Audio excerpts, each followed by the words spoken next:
बिहार की राजनीति में एक नाम जो कुछ महीने पहले तक सिर्फ बीजेपी के नेता के तौर पर जाना जाता था, आज उसी नाम की गूंज संसद से लेकर सड़क तक सुनाई दे रही है। एक ऐसा नेता जिसने कुर्सी संभालते ही सिस्टम में वो हलचल मचा दी जो बिहार ने कई दशकों से नहीं देखी। ऑपरेशन हाफ एनकाउंटर, ऑपरेशन लंगड़ा, बुलडोजर एक्शन, क्या अपने फैसलों से सम्राट चौधरी बन गए हैं बिहार की राजनीति का नया केंद्र? और आखिर भाजपा को बिहार में जिस चेहरे का इंतजार था, क्या वो मास लीडर सम्राट चौधरी बनते नजर आ रहे हैं? नमस्कार, आप देख रहे हैं YBN बिहार झारखंड और मैं हूं दीपक गौड़। आज मुद्दा गर्म है, मैं कुछ खास है। आज के इस एपिसोड में हम चर्चा करेंगे कि क्या बिहार भाजपा को अपना वह चेहरा मिल गया है जिसके चेहरे और नाम पर आने वाले समय में वह अपना कमल प्रचंड तरीके से खिलाने में कामयाब होगी।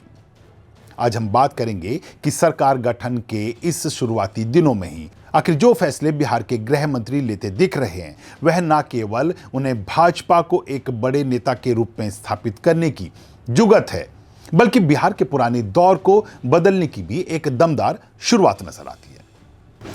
असल में बिहार विधानसभा चुनावों के नतीजे आते ही बिहार की राजनीति एकदम से करवट ले चुकी है। हालांकि इस बार फिर से नीतीश कुमार बिहार के मुख्यमंत्री की कुर्सी पर बैठे हैं, लेकिन इस बार कैबिनेट गठन से लेकर गठबंधन की रणनीति तक सारा फोकस एक ही चेहरे पर अब तक नजर आ रहा है, और वह नाम कोई और नहीं बल्कि बिहार के डिप्टी सीएम और गृह मंत्री का प्रभार संभाल रहे सम्राट चौधरी का है। बीजेपी ने पहली बार उन्हें इतने बड़े स्तर पर ताकत दी। गृह मंत्री प्लस डिप्टी सीएम, दोनों पद ऐसे हैं जहां से पूरा प्रशासन, पुलिस सिस्टम और कानून व्यवस्था सीधे बदल सकती है। यह वही जगह थी जहां सम्राट ने अपने कार्ड खेलना शुरू किए और बिहार की राजनीति का एकाएक पावर सेंटर बदलने लगा। गृह मंत्री बनते ही सम्राट चौधरी का पहला बड़ा ऐलान, अपराधियों को हाफ एनकाउंटर का स्वाद चखना पड़ेगा, ऐसे दिए एक बयान ने बिहार की राजनीतिक नस पर हाथ रख दिया। एक संदेश था जो पुलिस महकमे के लिए था, अब ढील नहीं सीधे एक्शन होगा। एक संदेश था अपराधियों के लिए, या सुधर जाओ या संभल जाओ।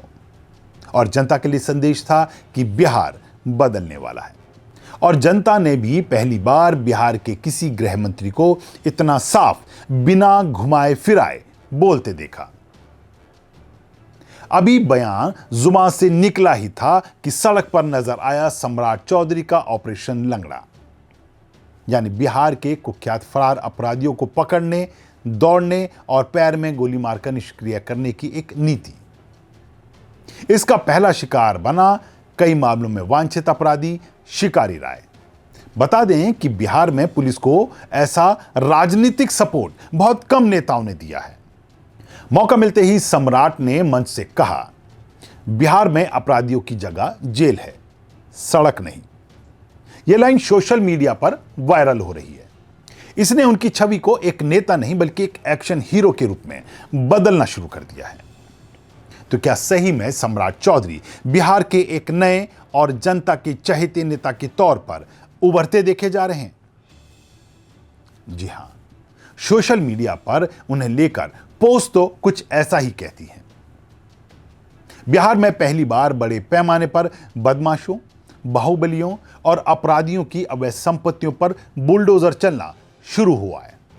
और यही वह मोड़ था जहां जनता ने कहना शुरू किया, ये तो बिहार के योगी बन रहे हैं, यानी बिहार में योगी 2.0 का आगमन। पूरे राज्य में बुलडोजर से जुड़े हर वीडियो पर एक ही सवाल था, क्या बिहार में अब अपराधियों का राज खत्म होने वाला है? क्या कोई नेता आखिरकार अपराधियों के नेटवर्क को तोड़ने की ताकत दिखा रहा है? इस इमेज को आगे बढ़ाया उनके इस रुख ने, जिसमें उन्होंने साफ किया कि बिहार में अपराध की फसल अब नहीं पनपने दूंगा।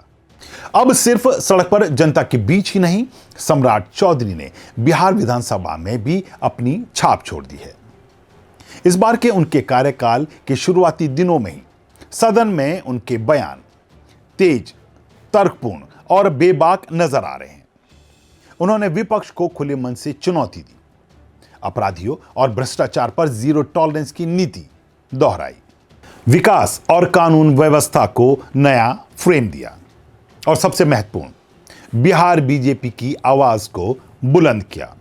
पहली बार लगा कि बीजेपी के पास एक ऐसा नेता है जो अकेले सदन में माहौल बदल सकता है। चुनावों से पहले प्रशांत किशोर ने उन पर गंभीर आरोप लगाए थे। आमतौर पर ऐसे आरोप किसी भी नेता की छवि को नुकसान पहुंचाते हैं, लेकिन सम्राट ने उल्टा वही आरोप अपनी ताकत बना लिए। उन्होंने अपने विरोधियों को आक्रामक तरीके से जवाब दिया, चुनाव के बाद बिना पलटवार किए काम से जवाब दिया, फैसलों की स्पीड बढ़ाई और दिखाया कि उनकी राजनीति बयानबाजी नहीं बल्कि एक्शन वाली राजनीति नजर आएगी। इसी से जनता के बीच एक इमेज बनी, जिसे पीके ने निशाना बनाया, वही आगे बढ़ गया। भाजपा को बिहार में लंबे समय से एक बड़ा चेहरा चाहिए था, ऐसा नेता जो बिहार में भाजपा का जदयू की पिछलग्गू छवि को हटा सके, ऐसा चेहरा जो बिहार में अपने दम पर भाजपा को सरकार में ला सके, ऐसा चेहरा जो तेजस्वी के सोशल मीडिया प्रभाव को टक्कर दे सके।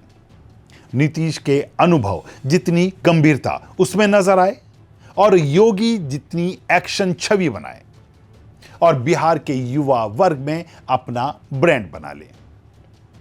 इस समय यह सभी गुण पहली बार किसी एक नेता में एक साथ नजर आ रहे हैं, तो वो नाम है सम्राट चौधरी। असल में पिछले कुछ दिनों से अब बिहार के सियासी गलियारे में यह चर्चाएं शुरू हो गई हैं कि क्या सम्राट चौधरी ही वह नेता हैं जिस पर भाजपा अपने आने वाले समय में सियासी दांव खेल सकेगी, या जिनको लेकर भाजपा अब मुखर नजर आएगी। ऐसा इसलिए भी कहा जा रहा है क्योंकि पिछले कुछ दिनों में सम्राट चौधरी ने कुछ बड़े संकेत दिए, यानी प्रशासनिक सख्ती के, एक्शन की गति तेज करने के, अपराधियों के खिलाफ सख्त एक्शन लेने के, सदन में आक्रामकता और इस सभी एक्शन के चलते जनता के बीच उनकी स्वीकार्यता भी बढ़ती जा रही है। सारे संकेत एक ही दिशा में जा रहे हैं। बिहार की राजनीति में बदलाव साफ नजर आने वाला है। लेकिन सबसे बड़ा सवाल जो अब आप लोगों से पूछना है, क्या आपको लगता है कि सम्राट चौधरी बिहार की राजनीति की नई धुरी बन सकते हैं? क्या बीजेपी 2029 या उससे पहले उन्हें सीएम फेस घोषित कर सकती है? क्या बिहार में योगी मॉडल अब पूरी तरह लागू हो पाएगा? और क्या सम्राट चौधरी तेजस्वी के सामने भाजपा का सबसे मजबूत जवाब बनकर सामने आने वाले हैं? अपनी राय हमें कमेंट बॉक्स में लिखकर जरूर बताएं। अगर आपको हमारी ये रिपोर्ट पसंद आई हो तो लाइक और शेयर करना ना भूलें। मुद्दा गर्म है कि आज के इस एपिसोड में इतना ही। एक बार फिर ऐसे ही एक नए मुद्दे के साथ आपके बीच होंगे हाजिर। तब तक के लिए दीजिए इजाजत। नमस्कार।